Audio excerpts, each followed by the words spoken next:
Bab 056. Aku ada urusan di luar, aku pulangnya besok, jadi kamu harus nginep di rumah mama, oke? Oh, ya udah, tapi jangan keluyuran ya, pinta Laila. 68. Enggak kok. Laila tersenyum, dia percaya pada suaminya itu, padahal dia tak tahu kalau suaminya akan melakukan sebuah misi penyelamatan untuk sahabatnya. Kami keluar bersama-sama setelahnya, aku dan Jonathan masuk ke dalam mobilku, sedangkan Fandi, Laila dan Raihan masuk ke dalam mobilnya Fandi, untuk mengantarkan Laila terlebih dahulu ke rumah ibunya Fandi. Mobil kami keluar dari halaman rumah Fandi, mobilku kuparkirkan di luar gerbang rumah, sambil menunggu Fandi kembali untuk pergi bersama-sama. Sudah menikah? Tanyaku pada Jonathan yang duduk di samping kemudi.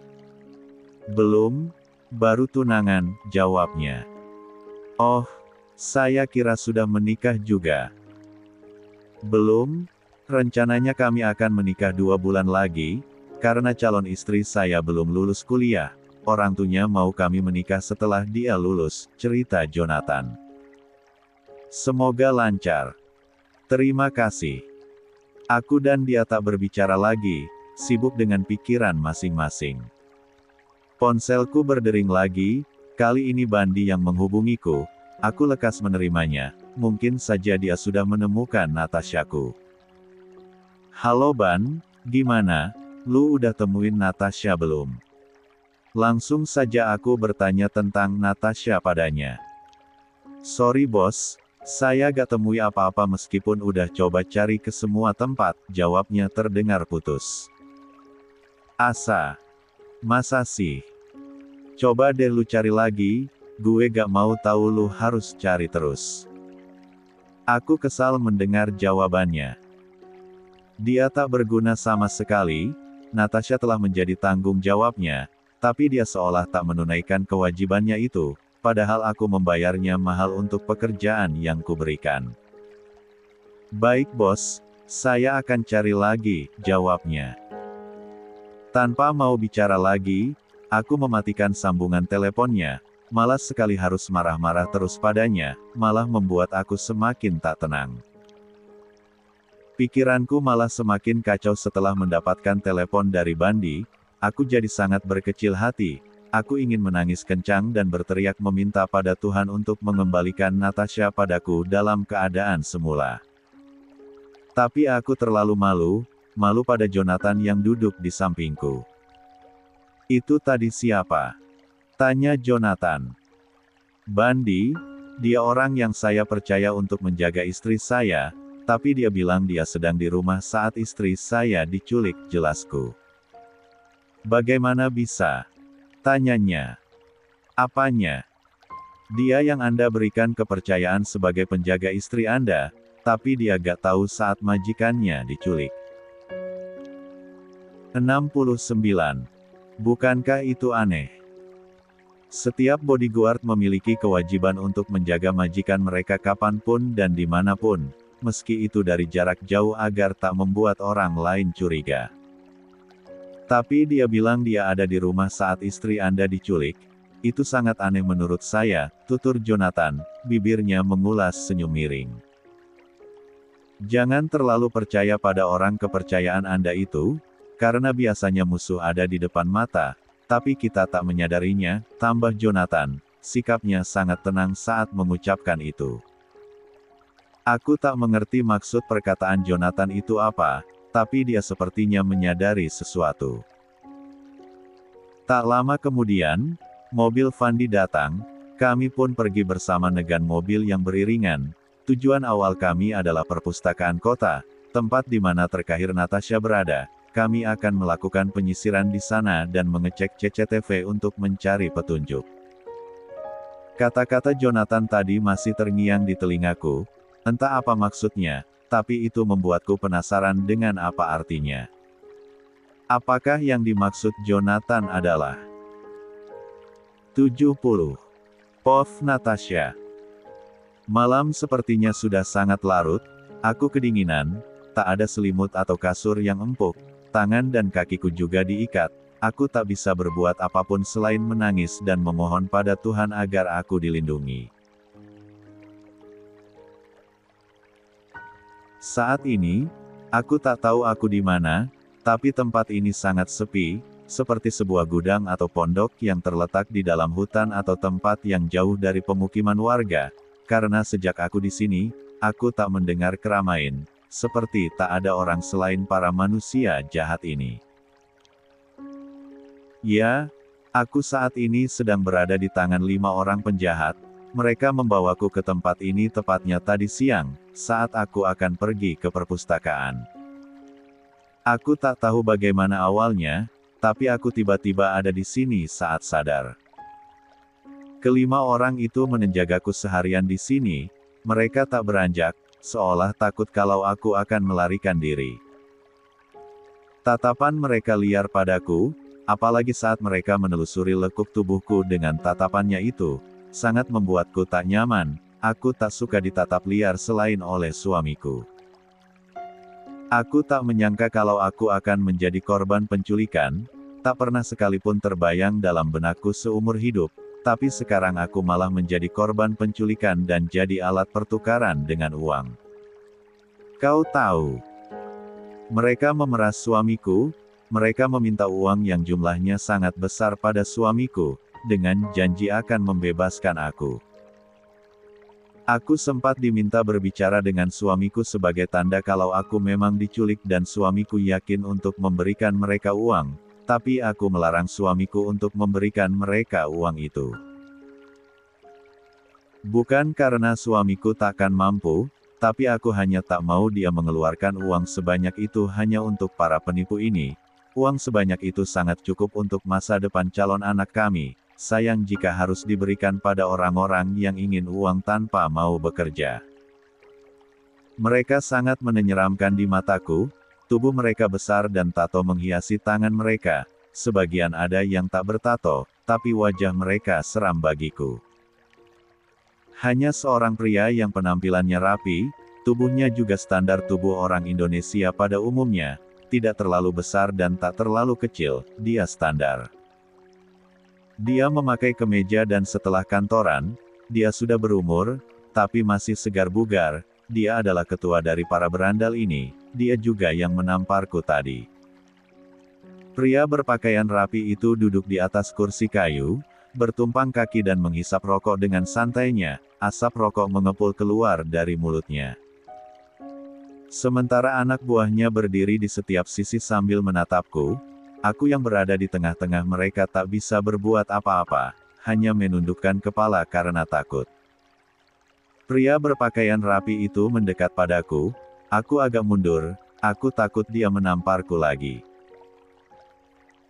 Dia berjongkok di depanku, tangannya kemudian meraih daguku, aku berusaha untuk menepisanya, tetapi nyatanya gerakanku sangat terbatas, dengan tangan dan kaki yang diikat.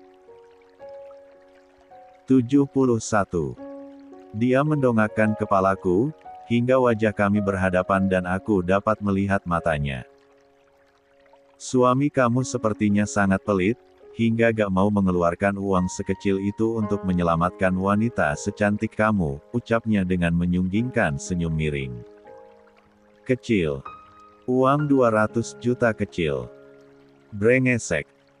Dia tak tahu bagaimana susahnya mendapatkan ang sebanyak itu, perlu kerja keras dan mengorbankan banyak hal demi bisa meraihnya. Daripada kamu terus bersama dia yang pelit, lebih baik kamu denganku saja, aku ini kaya raya, aku bisa memberikan apapun yang kamu mau, jangankan uang 200 juta, memberikan kamu 1 miliar pun aku sanggup, asal kamu jadi milikku, tambahnya. Jadi miliknya.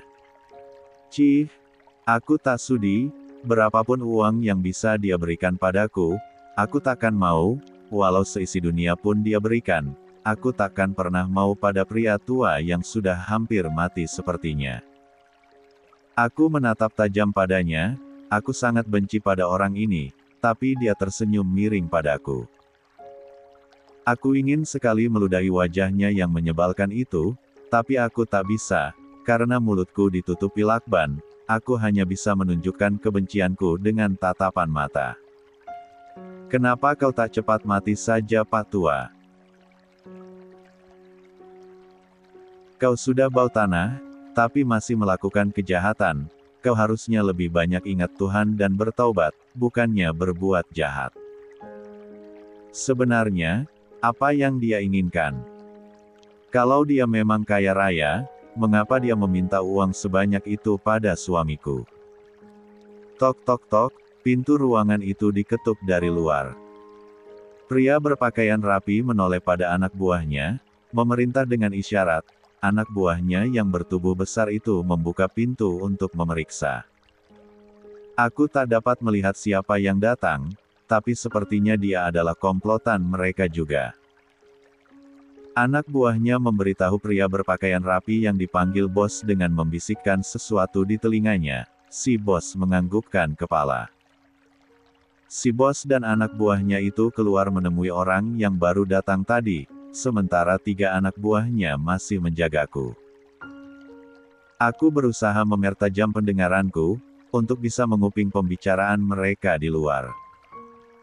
Ruangan ini terbuat dari sebuah papan GRC sebagai dinding-dindingnya, juga sangat sempit, entah ini tempat apa, tapi yang pasti di sini seperti sebuah tempat tersembunyi yang dibuat dengan sengaja, untuk sebuah pertemuan rahasia. Lantainya hanya tanah, tidak memakai keramik atau coran semen, benar-benar seperti gubuk di sawah lebih tepatnya. Lu gimana sih? Katanya bos lu orang kaya. Tapi dia belum juga siapin duitnya. Terdengar si bos berkata pada orang yang baru datang tadi. 72. Iya bos, tapi dia kayaknya berpikir 2 kali buat kasih duit itu, mana mungkin gue desak dia supaya cepat bayar, bisa ketahuan dong gue. Orang itu menjawab. Gue gak mau tahu, uang itu harus ada besok. Atau lu yang bakal gue jadiin santapan buaya. Iya bos, sabar dulu, gue yakin dia bakal mau bayar, karena istrinya sangat berharga buat dia, dia juga gak pelit, nanti kita hubungi lagi dan tanyain apa dia udah siapin duitnya apa belum. Lu harus inget, hutang lu sama gue lebih dari L00 juta, duit itu harus ada besok. Jangan lu pikir gue dan anak buah gue gak akan nekat periksa dia kalau duit itu belum siap juga. Jangan bos, jangan apa-apain dia, please, gue gak mau nyakitin orang yang dia sayang, gue cuma butuh duitnya aja. Jangan apa-apain cewek itu, dia lagi hamil bos, itu anak yang udah mereka tunggu selama 5 tahun, gue mohon jangan sentuh dia lebih jauh, pinta orang itu memohon. Kalau sampai uang itu gak siap juga sampai besok, gue pastiin cewek itu bakal gue bawa sebagai jaminan pembayaran hutang lu ke gue. Ancam si bos lantang. Dari percakapan itu, aku menangkap sesuatu yang tak asing dan sangat familiar di telingaku, suaranya. Suara itu, aku tahu siapa dia adalah Mas Bandi, sopir sekaligus bodyguard pribadiku, yang dipekerjakan oleh Om Jason untuk menjagaku. Memangnya siapa lagi yang tahu kalau aku sedang hamil, dan anak ini sangat kami nanti selama 5 tahun. Selain orang-orang yang dekat dengan kami. Tapi kenapa harus Mas Bandi? Apa salah kami? Om Jason sangat baik padanya, dia bahkan memberikan gaji yang lebih untuknya setiap bulan. Tapi kenapa Mas Bandi tega melakukan ini pada suamiku? Seketika, kurasakan mataku berair, aku sedih, karena Mas Bandi tega mengkhianati suamiku, hanya demi uang. Sekarang aku ingat, tadi saat kami pergi dari rumah menuju perpustakaan, Mas Bandi menawarkan minum padaku, dia bilang minuman itu adalah air yang diberikan oleh istrinya, dia menyebutkan itu air Zam-Zam, sangat baik untuk kehamilan, maka tanpa rasa curiga aku meminumnya, ternyata itu air yang sudah dicampur dengan obat tidur. Ingat itu, aku langsung menatap ke arah perutku, aku ingin merasakan getaran dari bayiku, apakah dia baik-baik saja di dalam sana. Semoga saja obat tidur itu tak berefek buruk pada janinku. Mari berjuang bersama nak, kita harus kuat, papa pasti akan segera datang menyelamatkan kita. Papamu sangat hebat, mama yakin dia akan melakukan segala cara untuk menyelamatkan kita. Nanti kita ketemu papa lagi ya, kamu harus kuat nak, kamu kebahagiaan kami. Dengan derayan air mata aku berbicara dalam hati pada janinku, aku memintanya untuk tetap kuat, dan aku mengajaknya berjuang bersama demi suamiku. Om Jason, aku selalu menunggumu datang menolong kami. Aku selalu yakin kamu akan datang, aku percaya padamu. 73. Back to Jason. Pertama-tama, aku dan Jonathan masuk ke perpustakaan kota untuk mengecek rekaman CCTV di sana, sementara Fandi dan Raihan bertugas mengecek CCTV sekitaran jalan menuju ke perpustakaan. Kami berbagi tugas, agar bisa lebih cepat mendapatkan petunjuk. Aku dan Jonathan melihat rekaman CCTV bersama-sama, dari mulai pagi hingga malam hari, setiap detik dan menitnya kuperhatikan dengan baik. Sepertinya, perempuan yang Anda maksud itu, gak pernah masuk ke perpustakaan ini Pak, ucap penjaga perpustakaan. Mana mungkin. Istri saya jelas-jelas berpamitan akan pergi ke perpustakaan, mana mungkin gak ada, aku tak percaya dengan apa yang dikatakan olehnya. Mustahil sekali kalau Natasha tak pernah menginjakkan kaki di perpustakaan, sedangkan dia izin padaku untuk pergi ke perpustakaan, itu sangat aneh. Tapi Pak, Anda bisa melihat sendiri rekaman CCTV-nya, rekaman dari luar hingga dalam perpustakaan, semua gak ada yang menunjukkan kalau istri Bapak masuk atau berada di area perpustakaan, jelasnya lagi. Itu artinya, istri Anda memang gak pernah datang kemari, timpal Jonathan. Aku menatap Jonathan, pria itu tampak sangat yakin dengan ucapannya. Maksudnya, dia memang gak benar-benar hilang di sini. Tanyaku. Ya, dia sepertinya diculik sebelum sampai di tempat ini, atau mungkin dari rumah pun dia langsung diculik, jelas Jonathan. Tapi, tasnya ditemukan di perpustakaan. Saya sudah bilang, jangan percaya orang kepercayaan Anda itu, bisa jadi dialah dalang di balik semua ini. Aku tak habis pikir, bagaimana bisa ini terjadi? Tak mungkin Bandi yang menculik Natasha, dia sangat baik pada kami. Mana mungkin Bandi tega melakukan itu padaku. Ponselku berdering, Fandi menelepon. Halo Van, gimana? Lu udah temuin sesuatu? Tanyaku. Dari rekaman CCTV jalan raya, mobil dengan nomor plat yang lu sebutin belok ke kiri di pertigaan, itu artinya, mobil itu gak melaju ke perpustakaan, jelas Fandi. Aku tercengang. Jadi benar, kalau Natasha memang tak pernah datang ke perpustakaan, wajar saja dalam rekaman CCTV di area perpustakaan dia tak pernah terlihat, karena memang dia tak pernah datang kemari. Gue sama Kak Raihan mau cek rekaman CCTV di jalan itu dulu, nanti gue kabari lu lagi kalau ada info, tambah Fandi. Oke. Kemudian sambungan terputus. Bagaimana? Tanya Jonathan. 74. Benar, istri saya memang gak pernah datang ke perpustakaan ini, bahkan mobil yang ditumpanginya melaju ke kiri di pertigaan, buka ke kanan, jawabku. Dugaan saya benar, istri Anda bukan diculik di perpustakaan, melainkan sejak awal keluar dari rumah sudah diculik, tutur Jonathan. Dan orang yang bisa menculiknya itu, bukanlah orang jauh, melainkan seseorang yang dengan bebas bisa membawanya tanpa harus Anda curigai, tambahnya. Maksud Anda, Bandi? Bodyguard sekaligus sopir kami? Tanyaku.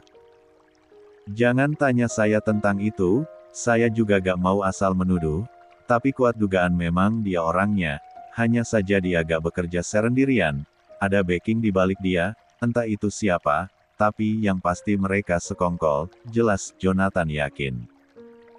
Tapi untuk apa dia melakukan itu? Dia teman kuliah saya, gak mungkin dia sejahat itu. Aku menyangkal dugaan Bandi pelakunya, karena aku kenal baik dia. Percaya ataupun tidaknya Anda, itu gak penting. Yang penting sekarang adalah kita harus bergerak cepat, keselamatan istri Anda dipertaruhkan. Tapi ingat satu hal, jangan pernah katakan apapun pada orang yang bernama Bandi itu tentang misi kita. Biarkan dia hanya tahu kalau Anda diam di rumah menunggu kabar darinya, pinta Jonathan. Sulit dipercaya? Aku tak percaya kalau benar Bandi yang melakukan ini. Selama ini aku mengenalnya dengan baik, dia juga sangat menyenangkan. Tak mungkin dia melakukan hal sekeji ini padaku. Seingatku aku tak memiliki dosa padanya. Lalu apa alasannya melakukan ini?